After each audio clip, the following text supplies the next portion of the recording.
Öksürmek ve hapşırmak bebeğe zarar verir mi? Hamileliğe zarar verir mi? Bu da en sık sorulan sorulardan bir tanesi. Bir kere öncelikle şunu düşünmek lazım. Bebek rahim içinde tüm zamanlarda, yani bütün gebelik haftası boyunca 10. haftadan sonra amniyoz sıvısı oluşuyor. Rahim içinde koruma altında. Amniyoz sıvısının bir özelliği var.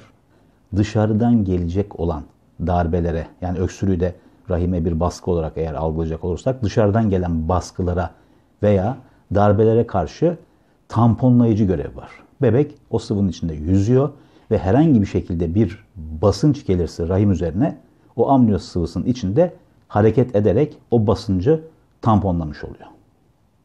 Buradan çıkacak sonuç ne? Öksürük ve hapşırık, özellikle de öksürük, zaten içerideki o sekresyonu ve beraberinde de bakterileri atmak için bir mekanizma olduğu için zaten vücudu koruyan bir mekanizma. Aynı şekilde hapşırık da. Bunların bebeğe herhangi bir zarar verme ihtimali yok.